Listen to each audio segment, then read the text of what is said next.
trying to understand what has made photography so important for teens or tweens, you have got to get listen this and whatever your doubts are, I'm gonna get clear.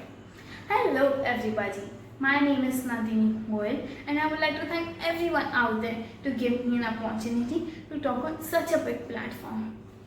I thought this is the correct place and correct time because we are already having a lot of changes in our education.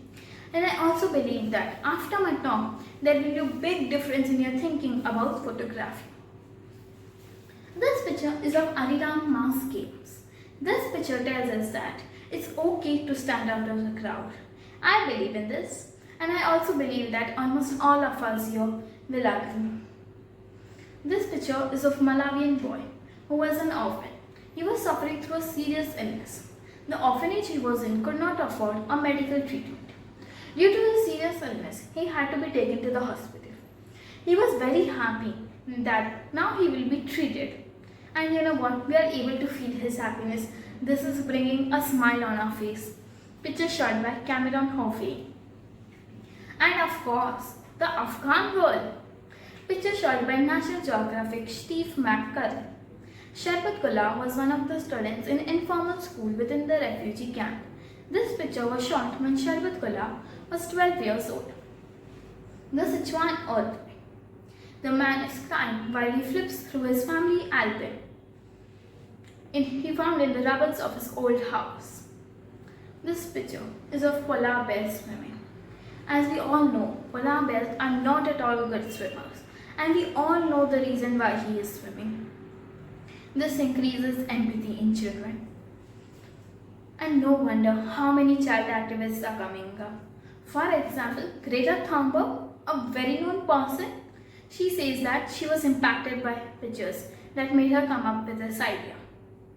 Pictures not only benefit us, but there are some qualities that benefit us while clicking photographs. Photographs get kids move their bodies and minds. Is it better for a child to sit on the couch and play video games or hand over the child a camera? I think for handing over the child a camera. Why? Because the child will take the camera, they'll run here and there, they'll ride on their bike to a new location just to see what they can capture new.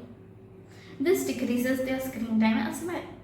There is not only their body moving, but also their minds falling into the new world of ideas.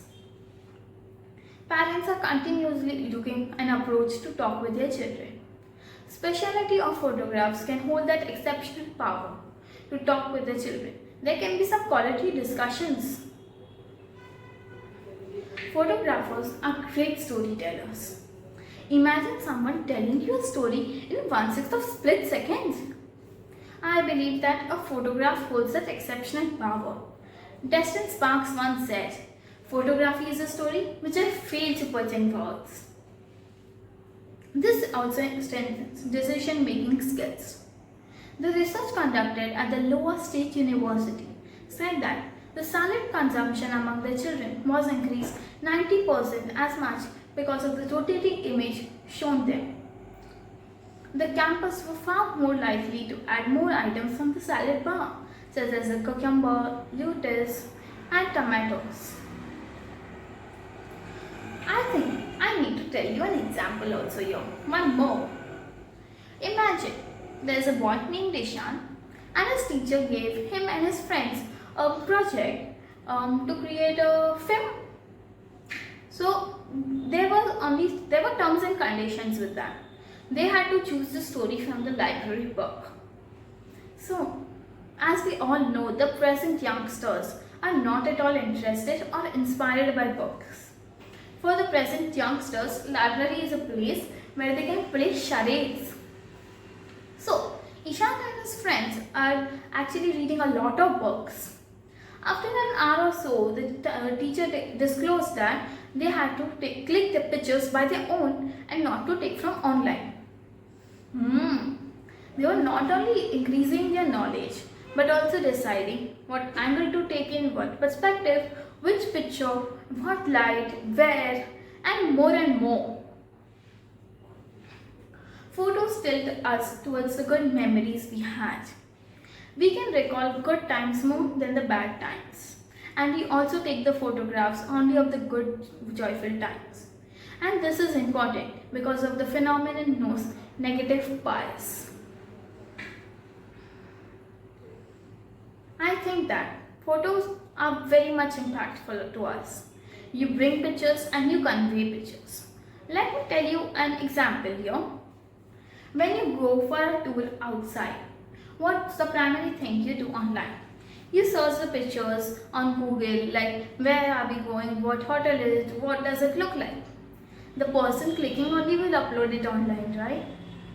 Yes. There are so many pictures.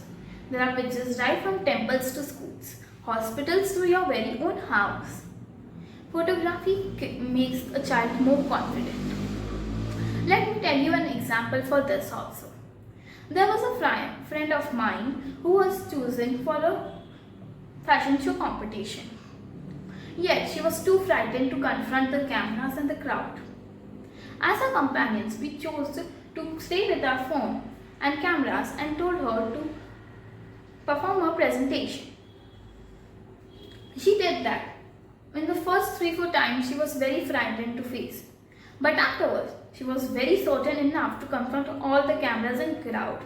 And guess what? She won. I believe that.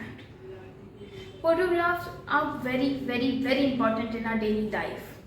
You can't just live without photographs. How does photographs help within other subjects? Photography is all about your creative imagination, math, science and everything. And photography is very important for a younger age because of our daily life. Our daily world is becoming more and more visual. I can talk a lot and more about this, but I would like to end here and just say with my last few words in this talk that I think photography should give an equal subject in the academics like any other academic subject. Thank you.